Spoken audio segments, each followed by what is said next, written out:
Welcome to ABN Andhra Jyothi. నేను మీ NSR.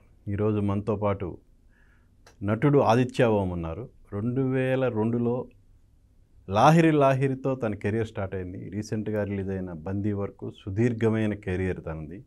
మరి ఈ కెరియర్లో తను ఎన్నో ఆటుపోట్లు ఎదుర్కొన్నాడు. నటుడుగానే కాదు, డైరెక్టర్గాను, ఆథర్గాను, ఈవెన్ రైటర్గా ఎంతో అనుభవం ఉన్న ఆదిత్య ఓం తన కెరియర్ గురించి, అలాగే అప్కమింగ్ ప్రాజెక్టుల గురించి ఏం చెప్తాడనేది తన మాటలను విందాం.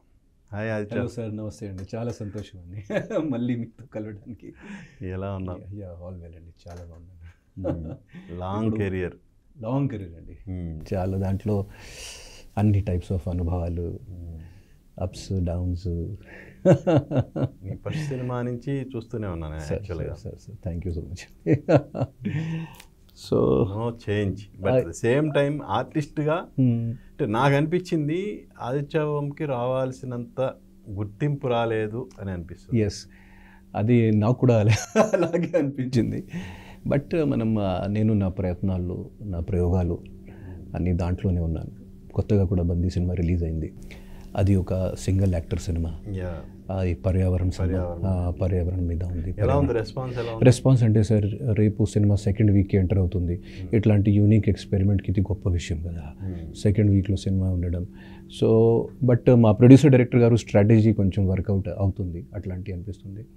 ఎందుకంటే చాలా తక్కువ షోస్లో రిలీజ్ చేసి కొంచెం 3-4 వీక్స్ చూడాలి సినిమా. అది తర్వాత ఒకసారి వర్డ్ ఆఫ్ మౌత్ స్ప్రెడ్ అయిన తర్వాత ఇంకా షోస్ పెంచుదాం, ఇంకా వేరే సెంటర్స్కి కూడా ఓపెన్ చేయాలని ఆలోచనతో ఆయన ఇలా చేశారు.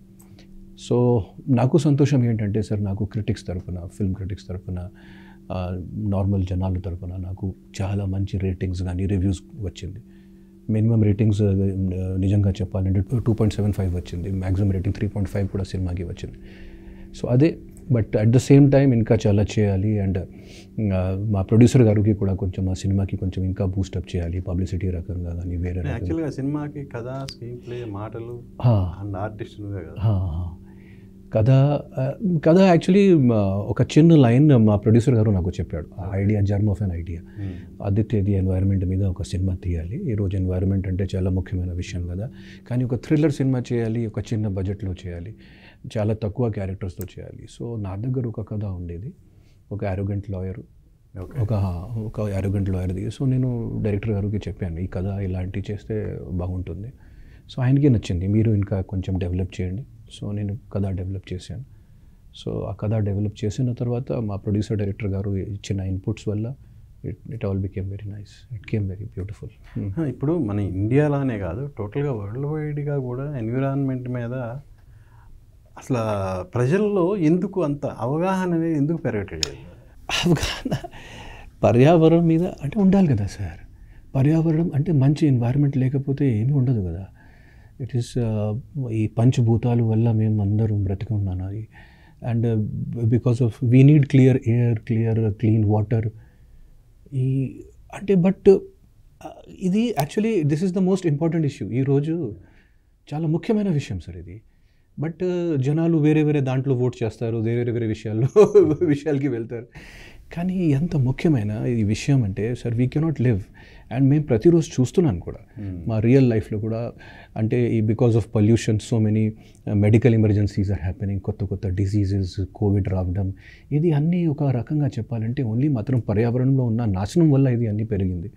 సో చిన్నపిల్లల దగ్గర నుంచి యంగర్ స్టేజ్లో heart attack because of environment. Yes, environment. ఇప్పుడు హైదరాబాద్లో అంటే మనం అది బ్రీదింగ్ చేసినప్పుడు it is like smoking 4 cigarettes in a day.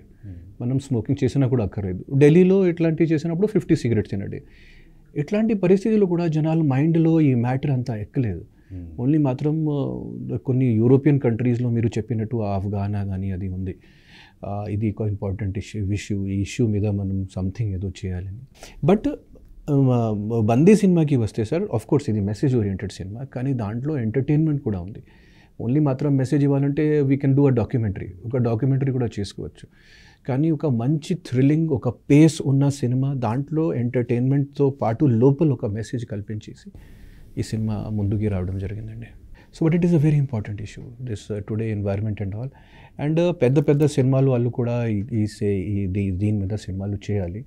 Maybe commercial సబ్జెక్ట్లో చేసుకోవచ్చు and maybe some films are being made also.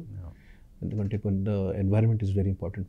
Okay, environment మీద వచ్చింది బంది, మంచి రెస్పాన్స్ వచ్చింది. అఫ్ కోర్స్ ఇంకా సార్.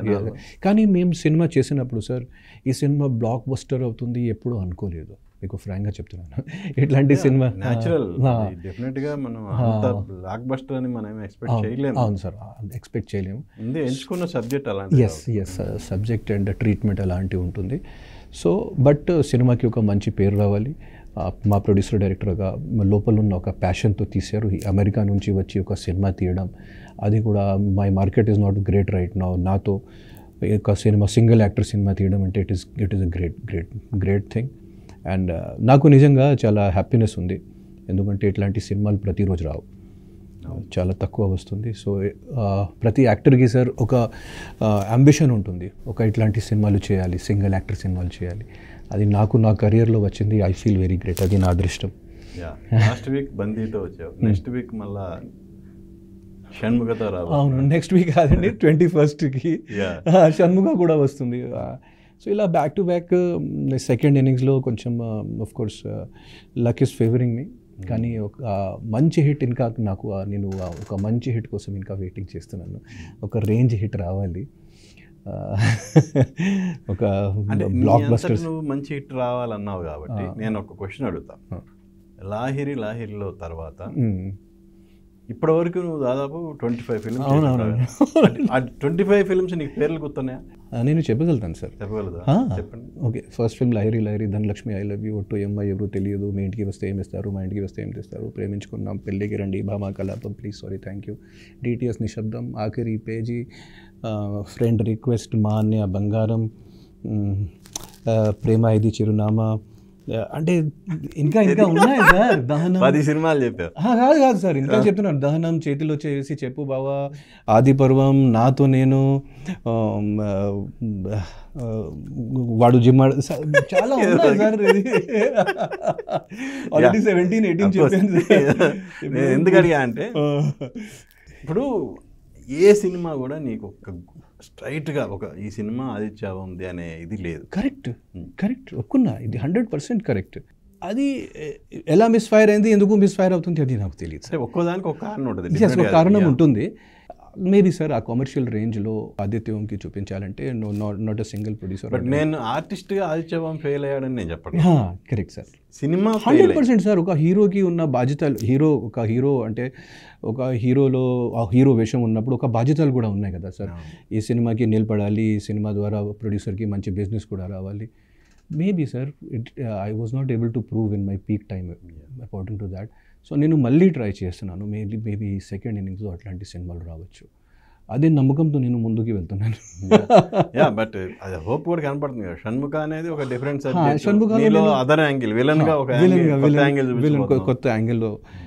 ఇంకోటి సార్ ఏమైంది, నేను వచ్చినప్పుడు చాలామంది సింగిల్ ప్రొడ్యూసర్స్ ఉండేవాళ్ళు ఆ టైంలో, 2001, 2002, 2004, 2005. ఇప్పుడు అన్ని కార్పొరేట్ స్టైల్, టోటల్ స్టైలే మారింది సినిమాకి. సో బడ్జెట్స్ కూడా చాలా పెరిగింది. అంటే మినిమం కమర్షియల్ సినిమాకి ఒక 10 crore budget, 5 crore budget, 8 crore budget. So అట్లాంటి బడ్జెట్స్ పెట్టినప్పుడు వాళ్ళు డెఫినెట్లీ కమర్షియల్ వైబిలిటీ కూడా చూస్తారు కదా. సో ఈ హీరోకి లాస్ట్ సినిమా అంత పెద్దగా కమర్షియల్ ఆడలేదు, ఎందుకు ఆయన మీద 5 crores, 8 crores పెట్టాలి. బట్ లక్కీగా నాకు ఈ డిఫరెంట్ కైండ్ ఆఫ్ ఫిల్మ్స్, దహనం దహనం చేసినప్పుడు కూడా మీరు అడిగారు కదా ఆదిత్య ఏంటి ఇది సినిమా, అది లక్కీగా ఆ సినిమా ప్రైమ్లో వచ్చిందండి. ఆ సినిమా ద్వారా కూడా నాకు స్లోగా మంచి పేరు వస్తుంది. So definitely sir, cinema industry వచ్చేసి ఒక కమర్షియల్ ఇండస్ట్రీ కాబట్టి I'm definitely looking for a commercial hit. Only మాత్రం ఒక కమర్షియల్ హిట్ వచ్చిన తర్వాత అందరికీ మళ్ళీ ఆదిత్యం ఎవరు, ఏంటి, ఎలా, ఎందుకు వచ్చాడు, అన్నీ క్లియర్ అవుతుంది. Yes sir. బేసిక్గా నువ్వు థియేటర్ ఆర్టిస్ట్. అవును సార్, అవును సార్. సో ఆ థియేటర్ ఆర్టిస్ట్ కావటం అనేది ఆర్టిస్ట్గా నీకు ఎంతవరకు హెల్ప్ అయింది, సినిమా ఆర్టిస్ట్గా? అదే కదా, అదే దాని మీద నా ఆధారం పడింది కదా సార్.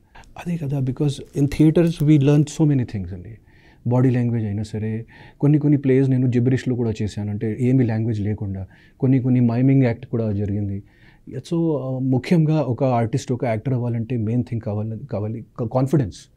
సో ఆ కాన్ఫిడెన్స్ ఒక స్టేజ్లో ఉన్నప్పుడు, ఒక 100 మంది, ఒక 1000 persons ముందు యాక్ట్ చేసినప్పుడు ఆటోమేటిక్గా ఆ కాన్ఫిడెన్స్ ఆ స్టేజ్లో ఉన్నది, ఆ స్టేచర్, ఆ స్థాయి, ఆ కంపోజిట్ దొరుకుతుంది.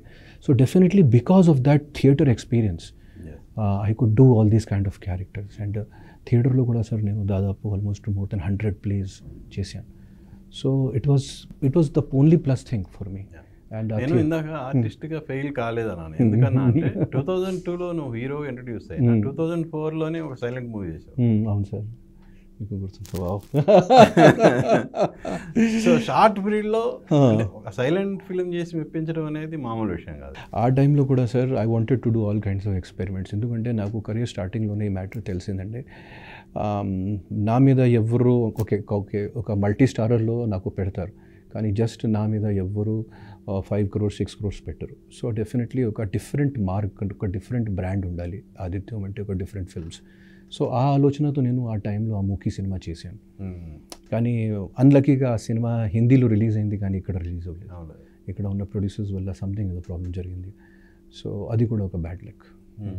ఆ సినిమాకి ముందు పేరు మేము కితకితలు పెట్టాను. తర్వాత అదే పేరులో ఒక పెద్ద హిట్ కూడా సినిమా వచ్చింది, ఈవీవి గారిది. సో ఆర్టిస్ట్గా ఒక వర్షన్ సినిమాలు చేస్తుండగానే నువ్వు డైరెక్టర్గా మారి సినిమా చేసావు. అంటే ఎందుకు అలా అనిపించింది? సార్ అది ఫస్ట్ నేను డైరెక్షన్ ఫీల్డ్కి నేను కెరియర్ స్టార్టింగ్లో అసిస్టెంట్ డైరెక్టర్గా స్టార్ట్ చేశాను సార్ సినిమా ఫీల్డ్లో. నా మొదటి ప్రయాణం డైరెక్టర్ అసిస్టెంట్ డైరెక్టర్గా. బట్ కెరియర్లో ఒక్కసారి సార్ నాకు 2008-9 తర్వాత నా దగ్గర ఆఫర్స్ ఏమీ లేవు. ఒక 1 year 2 years వరకు నా దగ్గర ఒక సినిమా కూడా రాలేదు. సో అప్పుడు ఏం చేయాలని ఆ ఆలోచన వచ్చింది నాకు. ఇది ఏమీ అన్నీ స్టాప్ అయింది కదా, సో ఇప్పుడు ఎలా బ్రతికించాలి, ఎలా జీవితం అన్నీ చేయాలి. సో నేను మళ్ళీ ప్రొడక్షన్ మేనేజర్ జాబ్ స్టార్ట్ చేశాను. నాకు ఉన్న కాంటాక్ట్స్ ద్వారా నేను ముంబైలో మళ్ళీ ప్రొడక్షన్ మేనేజర్ జాబ్ చేశాను 4-5 months. అది తర్వాత అక్కడ నుంచి నాకు కొన్ని కాంటాక్ట్స్ పెరిగింది. సో నేను డైరెక్టర్గా కూడా స్టార్ట్ చేశాను ట్రై చేయడానికి. లక్కీగా నాకు కొంతమంది ఇన్వెస్టర్స్ దొరికాడు, నేను కొన్ని సినిమాలు డైరెక్ట్ చేశాను. ఇప్పుడు డైరెక్టర్గా జస్ట్ లాస్ట్ ఇయర్ నేను సంత్ తుకారాం కమింగ్ ప్రాజెక్ట్స్ అది రిలీజ్ అవుతుంది ఇది ఇయర్లో. ఇంకో సంత్ తులసిదాస్ మీద బయోపిక్ కూడా అక్టోబర్లో స్టార్ట్ అవుతుంది. సో ఓన్లీ మాత్రం because I was not getting work in cinema field as an actor, నేను డైరెక్షన్ వైపుకి వెళ్ళాను. సో అది కారణం వల్ల ఆఫ్ కోర్స్ డైరెక్టర్ అవ్వాలని అనుకున్నాను, కానీ అంత ఫాస్ట్గా కాదు. ఒక 10 years తర్వాత, ఒక 20 years తర్వాత ఒక స్థాయిలో ఉన్నప్పుడు, ఒక మంచి పొజిషన్లో ఉన్నప్పుడు అనుకున్నాను. కానీ I had to go into that direction because otherwise I would not survive. ఒక క్రియేటివ్ పర్సన్కి సర్వైవల్ అంటే ఓన్లీ మాత్రం ఫైనాన్షియల్ ఇష్యూ కాదు సార్, ఒక ఆర్టిస్ట్గా కూడా సర్వైవ్ అవ్వాలి. సో ఆర్టిస్ట్గా సర్వైవ్ అవ్వాలంటే you have to do some creative work. So acting లేకపోతే ఏం చేయాలి సార్? రైటింగ్ చేయాలి, డైరెక్షన్ చేయాలి. నాకు అదే తెలుసు, అది కంటే వేరే ఏమీ తెలియదు. So I went in to that. అవును, బుక్ కూడా రాసినట్టు. ఆ బుక్ మహాభారతం మీద బుక్ రాశాను ఆల్రెడీ. అది ఫస్ట్ పార్ట్ ఆల్రెడీ ఉంది పబ్లిక్ ప్లేస్లో. బుక్ రెస్పాన్స్ బాగానే ఉంది సార్. అండ్ ప్రతి బుక్ షాప్లో క్రాస్ వర్డ్స్ కానీ ప్రతి బుక్ షాప్లో బుక్ ఇస్ దేర్. అండ్ ఎవరన్నా బుక్స్ చదివిన వాళ్ళు కాల్ చేశారా? బుక్స్ చదివి చాలామంది. నేను ఫస్ట్ ఆఫ్ ఆల్ సార్ ఈరోజు చాలామంది అంటే ఇట్లా బుక్స్ చదవడం మానేశారు కదా, ఇప్పుడు మళ్ళీ స్టార్ట్ అయింది. సో 2 years బ్యాక్ ఆ బుక్ రిలీజ్ అయింది. సో అది బుక్ పెట్టుకుని నేను చాలా పర్సన్ దగ్గరికి వెళ్ళాను. సార్ మీరు రివ్యూ చేయండి, మీరు అది రివ్యూ చేయండి. కొన్ని పబ్లికేషన్స్ ద్వారా మంచి రివ్యూస్ కూడా దొరికింది. అండ్ కొంతమంది బుక్ చదివేసి మీకు మంచి ఇన్సైట్లు ఉన్నాయి ఈ పౌరాణిక క్యారెక్టర్స్ మీద, ఈ మహాభారతం మీద మేము అనుకోలేదు మీకు అంత ఇన్సైట్ కూడా ఉంటుంది. సో కానీ బుక్ నేను యాక్చువల్గా సార్ 10 years బ్యాక్ రాశాను. రిలీజ్ అయింది ఇప్పుడు 10 years బ్యాక్. ఆ టైంలో నా దగ్గర టైం ఉండేది. So I wrote almost 2000 pages. So ఇప్పుడు 3 parts. ఏంటి దానికి రిఫరెన్స్ ఏం తీసుకున్నావు? అంటే తెలుగులో ఎన్నో అద్భుతమైన పౌరాణిక చిత్రాలు వచ్చినాయి మహాభారత బేస్ మీద. వాటి తాలూకు అంటే ఎన్టీఆర్ గారి క్యారెక్టర్ లేదు మహాభారతానికి సంబంధించి. సో వాటి రిఫరెన్స్ ఏమైనా తీసుకో? రిఫరెన్స్ అంటే సార్ నాకు మహాభారతంలో నాకు అన్ని షేడ్స్ కనిపిస్తుంది. ఈ ఒక రంగంలో, ఒక క్రియేటివ్ ఫీల్డ్లో ఉన్న ప్రతి షేడ్ మహాభారతం అనేది కథలో ఉంటుంది. I think it is the biggest story ever told. అది నిజమా, అది నిజంగా జరిగింది అది నాకు తెలియదు, but it is really a very enchanting and memorable story. So and చిన్నప్పటి నుంచి సార్ నాకు మహాభారతం అంటే ఒక ఫ్యాసినేషన్. చిన్నప్పుడు నేను అమర్ చిత్ర కథ చదివిన వాళ్ళు. ఓకే. తర్వాత నా ఇంట్లో నా నాన్నగారు చాలా రిలీజియస్ పర్సన్. సో ఇంట్లో ఎప్పుడైనా గీతా ప్రకాశంది రామచరితమానస్, మహాభారతం అందుకే సో అన్నీ స్టార్టింగ్ నుంచి నేను చదివాను. సో నాకు ఒక ఫ్యాసినేషన్, ఈ రామాయణం మీద రాయాలి, మహాభారతం మీద ఏదో చేయాలి. ఆ తర్వాత సార్ గొప్ప విషయం చెప్పాను, కానీ నేను ఆల్మోస్ట్ 25-30 వర్షన్స్ చదివాను మహాభారతం మీద. ఎందుకంటే నేను చెప్తే ఏదో కొత్తదనం, ఏదో కొత్త వాయిస్ అది చెప్పాలి. అదే సేమ్ రొటీన్ అన్నీ అందరు చెప్పారు కదా, అదే మళ్ళీ రిపీట్ చేస్తే అది కరెక్ట్ అవ్వదు. సో నా బుక్ వచ్చేసి సార్ ఇది మహాభారతంలో ఉన్న ప్రతి క్యారెక్టర్ మీద ఒక ఎస్సే. సో ప్రతి క్యారెక్టర్కి ఒక ఎస్సే ఉంది, ఈ ఎస్సే స్టోరీకి కనెక్ట్ చేస్తుంది. సో ఒక లింక్, ఒక ఎస్సేకి ఒక లింక్ నెక్స్ట్ క్యారెక్టర్కి. సో మహాభారతం కథలో ఇప్పుడు ఈ క్యారెక్టర్ ప్రధానమైన స్టేజ్లో ఉన్నాడు, ముఖ్యమైన చరిత్ర భీష్మది ఇప్పుడు నేను అనుకో. సో ఇప్పుడు భీష్మది నేను రాశాను. ఇప్పుడు భీష్మ తర్వాత ఇప్పుడు ద్రోణ. సో అట్లా నేను ఒక character sketches, character essays. Okay, characters పర్వంగా యాక్చువల్గా 18 పర్వాస్ కదా. అవును అవును సార్. సో నువ్వు క్యారెక్టర్ తీసుకున్నప్పుడు ఈచ్ పర్వంలో ఉన్న ఆ క్యారెక్టర్ మొత్తం 18 పర్వాల్లో ఉన్న ఆ క్యారెక్టర్స్ అన్ని టచ్ చేసావా ఎలా? సార్ నాట్ ఓన్లీ అది మహాభారతంలో కొన్ని క్యారెక్టర్స్కి అంత, అంటే వేదవ్యాస్ గారు రచన మహాభారతంలో కూడా కొన్ని క్యారెక్టర్స్కి అంత స్పేస్ లేదు. ఓకే. బట్ నేను నా ఇంటర్ప్రిటేషన్ ద్వారా ఆ క్యారెక్టర్స్కి కూడా మంచి స్పేస్ ఇచ్చాను. ఈ క్యారెక్టర్ ఎందుకు ఇలా ఎగ్జాంపుల్ అంటే ఒక జరాసంధ్ లాంటి క్యారెక్టర్ అనుకోండి. జరాసంధ్ లాంటి క్యారెక్టర్ ఎందుకు ఆ టైంలో ఇండియాలో అంత పవర్ఫుల్ అయిపోయాడు? కరెక్ట్గా చెప్పాలంటే ఆ మహాభారతం టైంలో Jarasandh was the most powerful king in India. So అప్పుడు ఎందుకు ఆ సోషల్ కండిషన్స్ ఏంటి అక్కడ ఎందుకు, తర్వాత మొత్తం ఇండియా ఒకే వైపులో, జరాసంధ్ ఇంకొక వైపులో, అంటే ఆయన చేసింది అన్ని ఒక డిఫరెంట్ కల్చర్, ఆయన ఒక డిఫరెంట్ కల్చర్కి పెంచాడు. That was not like the Aryan culture, అది ఒక డిఫరెంట్ కల్చర్. సో ఇప్పుడు కూడా సార్ బీహార్ లాంటి ప్రాంతంలో we can see the effect of ఆ టైంలో Jarasandh, you know that effect is still there into Bihar politics. So అలా కంపారిజన్ చేసావా మీ మహాభారత కాలం నాటికి ఇప్పుడున్న? అవును సార్, ఎందుకంటే కంపారిజన్ కాదు కానీ ఏదో రిఫ్లెక్షన్ ఉండాలి. మనం ఒక రీడర్ చదివినప్పుడు ఎక్కడైనా కనెక్ట్ కానీ రెలవెన్స్ కనిపించాలి. సో ఆ రెలవెన్స్ ఇక్కడ ఈరోజున్న క్యారెక్టర్స్తో ఒక రీడర్ కూడా ఈజీగా కనెక్ట్ చేసుకోవచ్చు. ఓకే, ఇట్లాంటి క్యారెక్టరిస్టిక్స్ ఇప్పుడు ఉన్న ప్రజెంట్ జనరేషన్లో ఈ రాజకీయ నాయకుడులో కూడా ఉంది. అట్లాంటి కూడా అట్లాంటి రిఫ్లెక్షన్స్ కూడా ఉన్నాయి సార్ దాంట్లో.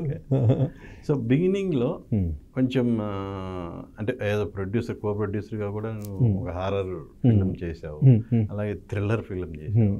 బట్ కమింగ్ గ్రాడ్యువల్గా చూస్తే రీసెంట్గా దహనంలో ఫుల్ ప్లెడ్జ్డ్ బ్రాహ్మణిగా చేసావు. ఇప్పుడు సంత తుకారాం అని, అసలు ఎందుకు ఆధ్యాత్మికం వైపు వస్తున్నట్టు? ఆధ్యాత్మికం వైపు సార్ ఇది కూడా నేను ప్లాన్ చేయలేదు, ఇది ఆటోమేటిక్గా అవుతుంది. ఎందుకు అవుతుంది నాకు కూడా అర్థం కాలేదు. నేను హిందీలో ఒక సినిమా డైరెక్ట్ చేశాను సార్, మాసాబ్ అని, ప్రైమరీ ఎడ్యుకేషన్ మీద. ఆ సినిమా చూసి సంత Tukaram producer, God bless him, is from Chennai. So అది స్కూల్స్ మీద కదా? స్కూల్, ప్రైమరీ స్కూల్ మీద, ప్రైమరీ ఎడ్యుకేషన్ మీద. ఆ సినిమా చెన్నై ఫిల్మ్ ఫెస్టివల్లో చూసి ఒక పర్సన్ గౌతమ్ గారు అని చెన్నై నుంచి నా దగ్గరికి వచ్చాడు. ఇంటర్నెట్లో నా అడ్రస్ వెతుకుని నా బెల్ కొట్టారండి. ఓకే, ఇది ఎవరు నంబరు, నా బెల్ కొట్టారు. Look, I have come from Chennai and he is like a person who does not even carry a cell phone ఈ యుగంలో కూడా. సో నేను ఈ విఠల్, ఈ కృష్ణుడు పెద్ద భక్తిని, నాకు నా కృష్ణుడు మీద, ఈ విఠల్ మీద, ఈ పాండురంగ మీద ఒక సినిమా చేయాలి. నేను మీ సినిమా చెన్నై ఫిల్మ్ ఫెస్టివల్లో చూశాను, బాగా ఇంప్రెస్ అయిపోయాను. మీలో ఉన్న సెన్సిటివిటీ నేను చూశాను, only you can do justice to this film అన్నారు. సో నేను ఏమీ చేయలేదు సార్, నా ఇంట్లో ఆ సినిమా వచ్చిందండి. అదే టైంలో నేను సంత తుకారాం సినిమా చేసినప్పుడు నేను సంత తులసిదాస్ మీద ఒక బుక్ స్టార్ట్ చేశాను రాయడానికి.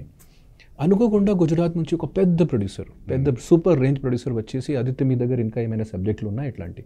సో నేను కొన్ని పోర్షన్స్ చదివాను, ఆ బుక్లో రాయన కొన్ని పోర్షన్స్ చదివాను. సో ఆయన బాగా ఇంప్రెస్ అయ్యి, నువ్వు నెక్స్ట్ ఇదే సినిమా చేయాలి, నేను ప్రొడ్యూస్ చేస్తాను, 50 crores బడ్జెట్ అయినా సరే I will produce you, I will behind you, but I like this film. So ఇది ఆటోమేటిక్గా జరుగుతుంది సార్. నేను థ్రిల్లర్ సినిమా నేను చేసిన ప్రయత్నాలు థ్రిల్లర్ సినిమాల కోసం, కామెడీ సినిమాల కోసం ఒకవైపు నా ప్రయత్నాలు జరుగుతూనే ఉన్నాయి. కానీ నాకు ఆటోమేటిక్గా ఒక డిఫరెంట్ సైడ్ నుంచి ఇట్లాంటి సినిమాలు వస్తుంది. సో ఐఎమ్ హ్యాపీ అండి.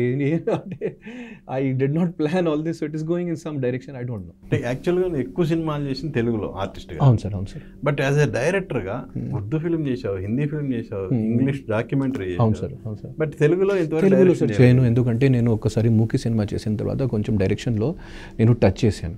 అప్పుడు నాకు ఏమనిపించింది, కొంతమంది డైరెక్టర్స్కి ఒక ఫీలింగ్ వచ్చింది, ఆయన ఎందుకు డైరెక్షన్ వైపుకి వెళ్తున్నారు. ఇప్పుడు ఆయన డైరెక్టర్ అయిపోయారు కదా, మా సినిమాలు కూడా ఆయన ఇంటర్ఫియర్ చేస్తారు. ఇప్పుడు ఆదిత్య డైరెక్టర్ అయిపోయారు కదా, so let him be a director only. ఆదిత్యకి ఎందుకు, he will do film for himself. అట్లాంటివి కూడా సో నాకు అదే అనిపించింది సార్. ఇప్పుడు చాలా స్ట్రగుల్స్ ఫేస్ చేసిన తర్వాత, మీరు చెప్పినట్టు ఒక 22 years స్ట్రగుల్ ఫేస్ చేసిన తర్వాత, తెలుగులో ఒక దారిలో ఉన్న ఒక యాక్టింగ్, హిందీలో ఇంకా వేరే దారి, ఓన్లీ మాత్రం డైరెక్షన్. సో నేను రెండుకి డిస్టర్బ్ చేయను, అది కలుపుకోవడానికి నాకు అసలు ఇష్టం లేదు sir. I will direct in Hindi and I will act in Telugu. చాలా క్లియర్ ఉన్నా. ఎంత పెద్ద ఆఫర్ వచ్చినప్పుడు కూడా ఐ కెనాట్ డైరెక్ట్ సార్. నేను మాత్రం యాక్టింగ్ చేయగలుగుతాను, ఇది మిగతా నా వల్ల కాదు. సో ఒకప్పుడు ఫైనాన్షియల్గా స్ట్రగుల్ అయిన ఆదిత్యవం ప్రస్తుతం ఫైనాన్షియల్ సిచ్యుయేషన్ ఏంటి? ఫైనాన్షియల్గా సార్ అంటే ఫైనాన్స్ విషయంలో సార్ ఒక పర్సన్కి ఎప్పుడైనా సాటిస్ఫాక్షన్ రాదు, ఎందుకంటే మా కోరికలకి మా డిజైర్స్కి అంతే లేదు. కానీ జనరల్గా I belong to an upper middle class family. నాకు ఎప్పుడైనా ఫుడ్ ప్రాబ్లమ్స్ కానీ ఇల్లు ప్రాబ్లమ్స్ ఎప్పుడైనా లైఫ్లో రాలేదు. కానీ మాకు middle class family, upper middle class ఫ్యామిలీకి వచ్చిన ఫైనాన్షియల్ ట్రబుల్స్ నేను కూడా ఫేస్ చేశాను. వర్క్ లేక, రన్నింగ్ మనీ లేక, ఒక 3-4 years నా నాన్నగారు నాకు సపోర్ట్ చేశారు. సో అట్లాంటివి కూడా చాలా జరిగింది. బట్ ప్రస్తుతంగా sir I'm just want to tell that I'm very very satisfied.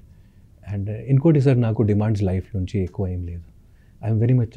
మీకు ఉండలేకపోవచ్చు కదా, మనకు ఒక ఫ్యామిలీ ఉంది కదా, వాళ్ళకి ఉంటుంది కదా. వాళ్ళకి కూడా ఉన్న డిమాండ్స్ నేను అన్నీ పూర్తి చేస్తూనే ఉన్నాను నా కెపాసిటీలో. అండ్ రియలీ నిజంగా because my family supporting me, I can say all this and do all this. ఎందుకంటే ఒక మనిషి బయట ఏదైనా ఫైట్ కానీ పోరాడాలు కానీ అన్నీ చేసుకోవచ్చు, కానీ ఇంట్లో అట్లాంటి పరిస్థితులు ఉన్నప్పుడు we cannot do anything outside. But లక్కీగా in my house everyone understands. And my wife is also like me only. She has got very few needs. అంటే ప్రతి ఇయర్ ఫారెన్కి వెళ్ళాలి, పెద్ద హాలిడేస్ చేయాలి, అట్లాంటి ఇష్టం కూడా లేదు. నా అబ్బాయి కూడా he's very much into economics and all. ఏం చేస్తున్నారు అబ్బాయి? ఇప్పుడు 12th బోర్డు రాసిస్తున్నారు. ఇప్పుడు ఇది బోర్డు నడుస్తుంది కదా, సిబిఎస్ఈ బోర్డు. సో అబ్బాయికి బ్రిలియంట్ కాదు, అబవ్ యావరేజ్ ఉన్నాడు. But he's very much interested in economics. And economics మీద గ్రిప్ ఉంది. ఆ ఎకానమిక్స్ తప్ప వేరే సబ్జెక్ట్లో ఆయనకి ఇంట్రెస్ట్ లేదు. So I just hope that he becomes a good economist. And cinema అస్సలు ఇష్టం లేదు నా అబ్బాయికి. సో అండ్ అంటే ఈరోజు ఉన్న జనరేషన్స్ ఉన్నలో ఉన్న అంటే డిఫెక్ట్స్ చెప్పను, కానీ అట్లాంటి డాడీ ఇది కార్ కావాలి, ఇది పక్కన వాళ్ళ దగ్గర ఈ ఆడి ఉంది, మా దగ్గర ఎందుకు ఇన్నోవా ఉంది, అట్లాంటివి కూడా ఏమీ లేదు. సో హీస్ అందరూ కొంచెం కంపోజ్డ్గా ఉన్నారు. అసలు మీ ఫ్యామిలీలో అందరూ ఐఏఎస్ ఐపీఎస్లు అయితే నువ్వు ఆర్టిస్ట్? సార్ అది మ్యానుఫ్యాక్చరింగ్ డిఫెక్ట్ అయింది. ఏదో ఫ్యాక్టరీ సెట్టింగ్లో ఏదో ప్రాబ్లం జరిగింది సార్. అది భగవంతుడు దేవుడు తొడగాలి, నువ్వు ఎందుకు సార్. బట్ నేను మీకు నిజంగా సార్ మీకు చెప్తున్నాను, మీరు నమ్ముతారా లేదా నాకు తెలియదు. బట్ చిన్నప్పుడు నుంచి సార్ నేను 4 years వయసు ఉన్నప్పుడు కూడా ఎవరైనా అడిగితే ఏం చేస్తారు, యాక్టర్ కాదు హీరో అవుతాను నేను లైఫ్లో, అట్లాంటివి చెప్పిన వాళ్ళు సార్. మీరు మీ ఫాదర్ ఏమనేవాడు కదా అప్పుడు? ఫాదర్కి ఏమనిపించింది, ఇప్పుడు చిన్నోడు కదా, పెద్ద ఉన్నప్పుడు తర్వాత మెచ్యూరిటీ వస్తుంది, అన్ని ప్రపంచాలు ఇవన్నీ గురించి తెలుస్తుంది కదా, చివరికి దారికి వస్తారు. సో బట్ అట్లాంటి ఏమీ జరగలేదు. అది సేమ్ 8th standardలో కూడా, అది 10th standardలో 12th standard ఇంజనీరింగ్ చేసిన తర్వాత కూడా నేను నా పేరెంట్స్కి క్లియర్గా చెప్పాను, because of you guys I'm doing my engineering. అది తర్వాత మీరు అస్సలు నాకు స్టాప్ చేయకండి, అదర్వైజ్ నేను ఏంటి వదిలేసి బయటికి వెళ్తున్నాను. ఎందుకంటే నాకు ఇదే ప్యాషన్ ఉంది. I cannot see myself working 9 to 5. నిజంగా సార్ మీకు చెప్తున్నాను. So that happened. And my father అసలు కెరీర్ స్టార్టింగ్లో నాకు అస్సలు ఏమీ సపోర్ట్ ఇవ్వలేదు, జీరో సపోర్ట్ అండి. డాడీకి ఇష్టం కూడా లేదు ఆ టైంలో. అండ్ ఇంట్లో కూడా చాలా గొడవలు అయింది. డాడీ చాలాసార్లు మమ్మీకి చెప్పిన వాళ్ళు మీ వల్ల ఈ స్పాయిల్ అయ్యారు ఇది ఆదిత్య, మీరు ఇచ్చిన ఎంకరేజ్మెంట్ వల్ల మీరు కొంచెం టైట్గా ఉంటే ఇప్పుడు ఫ్యామిలీలో ఇంకొక ఐఏఎస్ ఆఫీసర్ తయారవుతారు. సో బట్ ఒక్కసారి నా డాడీ నా హిందీ సీరియల్స్లో సక్సెస్ చూసిన తర్వాత, తెలుగు ఇండస్ట్రీలో స్టార్టింగ్ సక్సెస్ చూసిన తర్వాత హీ వాస్ బిహైండ్ మీ అండి. He was totally believing in me. And నా బ్యాడ్ టైం వచ్చినప్పుడు నా డాడీ ఒకటే చెప్పారు నాకు, నువ్వు అస్సలు ఇప్పుడు వెనక్కి రాకూడదు, you have to go, you have to prove, మీరు సెలెక్ట్ చేసిన ఫీల్డ్లోనే ప్రూవ్ చేయాలి, నాకు నీ మీద నమ్మకం ఉంది, I have seen your films, you can do it, just ఇంకా హార్డ్ వర్క్ చేయి ఇంకా. సో అది అసలు ఆదిత్య బొమ్మ ఎలా ఆడారు సార్? నేను హిందీ ఇండస్ట్రీకి వెళ్ళినప్పుడు నాకు ఏమనిపించింది ఆ టైంలో అంటే ఒక యూనివర్సల్ ఉండాలి కదా సార్, పేరు అంటే యూనివర్సల్ ఉండాలి. సింగ్ మన సర్నేమ్, నా సర్నేమ్ సింగ్ పెడితే ఆటోమేటిక్గా ఒక పర్సన్ ఫలానా కాస్ట్, ఫలానా కులం, ఫలానా జాతి అన్నీ అవుతుంది కదా. సో ఆర్టిస్ట్కి ఒక యూనివర్సల్ పేరు ఉంటే చాలు. So I thought that to keep it as ohm. And అది ఆదిత్య ఓం అది స్టార్ట్ అయింది, హిందీ ఇండస్ట్రీ నుంచి స్టార్ట్ అయింది. ఇక్కడ కూడా మా వైఎస్ చౌదరి గారు కంటిన్యూ చేశారు, ఆయన కూడా బాగా నచ్చింది పేరు. సో 2002లో కెరియర్ స్టార్ట్ చేసినప్పుడు ఉన్న సిచ్యుయేషన్స్కి ఇప్పుడున్న సిచ్యుయేషన్స్కి ఏంటి డిఫరెన్స్ ఏంటి సార్? ఇప్పుడు కార్పొరేట్ కదా, ఇప్పుడు టోటల్ సిచ్యువేషనే మారింది. ఈరోజు సినిమా తీయడం, సినిమా చేసుకోవడం అన్నీ కార్పొరేట్ వాళ్ళు వచ్చారు. ఇప్పుడు అన్ని కార్పొరేట్ ప్రక్రియలు, కార్పొరేట్ ప్రణాళికల ద్వారా అన్నీ అవుతుంది. ఇండస్ట్రీ ఇంకా ప్రొఫెషనల్ అయింది, బడ్జెట్స్ పెరిగిందండి, ఇంకా హోంవర్క్ చేయాలి. పెద్ద డైరెక్టర్స్ అయినా సరే, ఎంత పెద్ద డైరెక్టర్స్ అయినా సరే, మొత్తం సినిమా కార్పొరేట్స్ వాళ్ళకి ముందే చూపించాలి, ఆ పిచ్ డెస్క్ తయారు చేయాలి, ఆ పీపీటీలు తయారు చేయాలి, అండ్ ఒక బడ్జెట్లోనే సినిమా కంప్లీట్ చేయాలి. ప్రీ ప్రొడక్షన్ చాలా పెరిగిందండి, ప్లానింగ్ పెరిగింది, బడ్జెట్స్ పెరిగింది. So it is the challenge, it is the changes which I'm looking at. నేను వచ్చిన టైంలో నేను సార్ మార్కెట్లో ఉన్న డైరెక్టర్స్కి చూశాను, వాళ్ళు ప్రొడ్యూసర్స్కి చెప్పిన వాళ్ళు ఆ సినిమా నా మైండ్లో ఉంది, స్క్రిప్ట్ ఏంటి నేను చూశాను సార్. పెద్ద పెద్ద హిట్ సినిమాలు కూడా నేను చూశాను. అక్కడ ఇప్పుడు ఒక 30 minutes తర్వాత సీన్ అవుతుంది, ఇప్పుడు రాసిస్తున్నారు, డైలాగ్ ఇప్పుడే రాయడం అవుతుంది. ఓకే సార్ 1 minute, ఈరోజు ఇంపాసిబుల్ అండి. ఈరోజు అన్నీ కన్ఫర్మ్ చేయాలి, అన్నీ రిజిస్టర్ చేయాలి, అన్నీ వాళ్ళు పర్మిషన్ ఇస్తే ఇట్ ఈస్ గుడ్ అంటే ముందుకి. So it has become very methodical. కానీ ఆ హ్యూమన్ ఎలిమెంట్, ఆ జీనియస్ ఎలిమెంట్ కొంచెం పోతుంది. Okay, that is very difficult. ఎందుకంటే కార్పొరేట్స్కి they want only profits. So కొంతమంది తప్ప, రాజమౌళి గారు లాంటి, సుకుమార్ గారు లాంటి, they want to make films for posterity. Approach అయ్యారా వాళ్ళని ఎప్పుడన్నా? అప్రోచ్ చేశాను సార్ చాలాసార్లు. బట్ ఇంకొక ట్రెండ్ మీకు చెప్తున్నాను, ఆ టైంలో 20 years బ్యాక్ కానీ 10 years బ్యాక్ పెద్ద పెద్ద డైరెక్టర్స్ ఉన్నా సరే అప్రోచ్ చేయడం చాలా ఈజీ సార్. ఈరోజు చాలా బ్యారియర్లు ఉన్నాయి మధ్యలో, మేనేజర్స్, సోషల్ మీడియా వాళ్ళు, ప్రొడ్యూసర్స్, తర్వాత ఎవరి గురించి తెలియదు, ఎవరు ఎప్పుడు ఎక్కడ ఉన్నారు, వాళ్ళకి ఎలా అప్రోచ్ అవ్వాలి. So I try to do that from my side అండి. బట్ ఆ టైం ఈ టైంలో కొంచెం తేడా ఉంది sir. People have become more inaccessible, మెసేజెస్కి రిప్లైస్ ఇవ్వరు చూసిన తర్వాత. సో మనం కూడా ఒక 10 times మెసేజ్ ఇస్తాను, 12 times మెసేజ్ ఇస్తాను, అది తర్వాత మేము కూడా డిసప్పాయింట్ అయ్యి okay maybe next time. So కొంచెం అది మారింది సార్. నేను కెరియర్ టాలీవుడ్లోనైనా అలా బాలీవుడ్లో కూడా అలాగే జరిగిందండి. నేను కెరియర్ స్టార్టింగ్లో సార్ వచ్చినప్పుడు, హిందీ ఇండస్ట్రీలో స్ట్రగుల్ చేసినప్పుడు, విదిన్ 2 hours, 3 hours, 4 hours పెద్ద పెద్ద డైరెక్టర్స్ కలిసినవాడు. జస్ట్ 4 hours ఆఫీస్లో కూర్చోవడం చాలు, కొత్త కొత్త వాళ్ళతో కూడా కలిసినవాడు. నేను ఫిరోజ్ ఖాన్ గారితో, ఇంత పెద్ద డైరెక్టర్, నేను 3 hours కలిశాను. మనోజ్ కుమార్ గారు ఇంటికి వెళ్ళాను, నానా పాటేకర్ ఇమీడియట్లీ జస్ట్ ఆయన హౌస్కి వెళ్ళి బెల్ కొట్టాను, ఆయన పిలిచారు లోపలికి. అట్లాంటి శేఖర్ కపూర్ లాంటి, బ్యాండెడ్ క్వీన్ లాంటి అట్లాంటి డైరెక్టర్స్తో ఒక 5-6 hours వెయిట్ చేసిన తర్వాత కలిశాను. ఈరోజు చాలా కష్టం అండి. ఈరోజు ఐదర్ వాళ్ళు సెట్కి వెళ్ళాలి, అండ్ చాలా పర్మిషన్ ఉండదు, చాలా చేంజ్ అయింది సార్. ఇది ఇండస్ట్రీ కొంచెం చేంజ్ అయింది, ఆ యాక్సెసిబిలిటీ లేదు ఇప్పుడు. అందుకేనా సందీప్ రెడ్డి వంగానే ఏదో ట్రోల్ చేసినట్టున్నారు మీరు? సందీప్ రెడ్డి గారికి నేను ఇన్స్టాగ్రామ్ మీద చాలా డిఎమ్స్ పెట్టాను, ఆయన రిప్లైస్ ఏమీ ఇవ్వలేదు. సో నెక్స్ట్ నేను దాంట్లో కామెంట్ సెక్షన్లో కూడా కామెంట్స్ పెట్టాను, చూడాలి. ఆయన తెలియదు సార్, కానీ నేను వేరే వైపు కూడా ఆయనకి అప్రోచ్ చేస్తున్నాను. I think is a good director, very good commercial director. Okay, నేను ఈలోపు పృథ్వీ గారికి కలిశాను. He told me that Sandeep Vanga Reddy గారు చేంజ్ హిస్ లైఫ్. యానిమల్ సినిమాలో ఒకే ఒక రోల్ తప్ప, పెళ్లి పృథ్వీ గారు, ఆయన టోటల్ లైఫ్ చేంజ్ అయింది. And he had given up on life. The age of 57-58 he got back. So మళ్ళీ ఆయన సంక్రాంతి వస్తున్నాం, సినిమాలు కూడా ఉన్నాడు, పెద్ద పెద్ద సినిమాలు హిందీలు కూడా చేస్తున్నారు. So I hope I will get something like that. ఇవన్నీ ఒక ఎత్తు, బిగ్ బాస్ కూడా పార్టిసిపేట్ చేసావా? కానీ బిగ్ బాస్లో ఎందుకు దాదాపు ఒక అరౌండ్ 30 డేస్కే బయటకు వచ్చేసావా సార్? వెళ్ళేటప్పుడు నా కాన్ఫిడెన్స్ ఎందుకని కొరవడింది? సార్ నాకు ఛాలెంజెస్ అంటే చాలా ఇష్టం. నాకు ఏమనిపించింది, 1990s 2000s ఉన్న పర్సన్స్కి, ఆ టైంలో యాక్టివ్ ఉన్న పర్సన్స్కి, ఆ జనరేషన్కి ఆదిత్యం అంటే ఎవరు తెలుసు.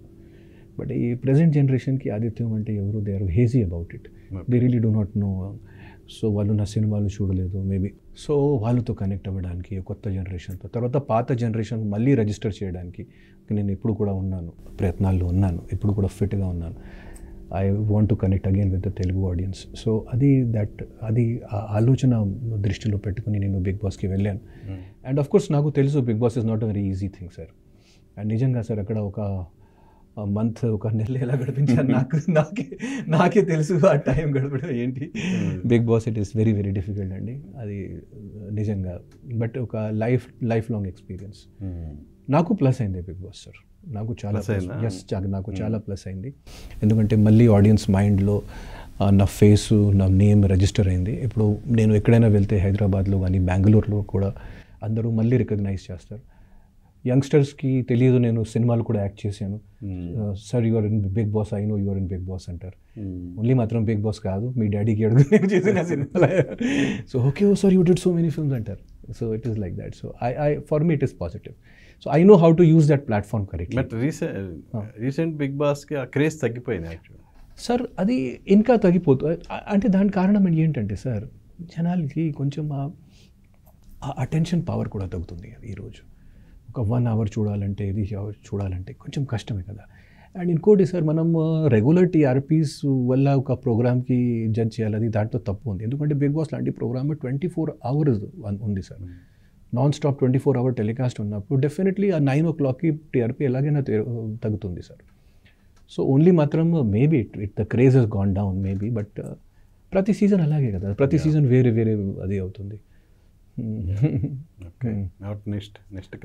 నెక్స్ట్ షణ్ముఖ వస్తుంది సార్. ఇది తర్వాత ఇంకొక సినిమా ఒప్పుకున్నాను నేను. దాంట్లో అగైన్ మళ్ళీ నేను ఒక నెగటివ్ క్యారెక్టర్ ప్లే చేస్తున్నాను. నవీన్ చంద్ర గారు హీరోగా, and Varalakshmi garu, Varalakshmi Sarath Kumar.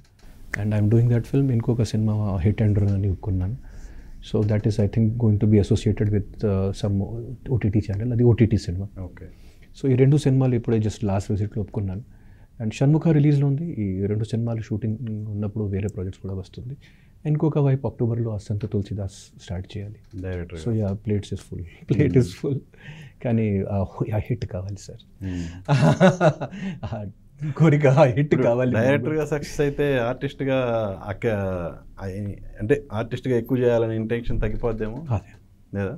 My first love is acting. And sir direction is చాలా హెడేక్ అండి. డైరెక్షన్ చేసి అంటే ఇట్ ఈస్ నాట్ మామూలు విషయం కాదు సార్, అందరికీ చూడాలి. అండ్ ఒక డైరెక్టర్ ముఖ్యంగా ఈరోజు సార్, ఓకే క్రియేటివిటీ ఒక వైపు, ఒక పార్ట్, కానీ మెయిన్ పార్ట్ అంటే ఈగో మేనేజ్మెంట్ అండి. ఓకే. ఎందుకంటే ఒక సినిమా సెట్లో ప్రతి పర్సన్కి ఈగో ఉంటుంది, స్పాట్ బాయ్ నుంచి సూపర్ స్టార్ వరకు. So how to manage and how to be a leader of that team, that is very very difficult.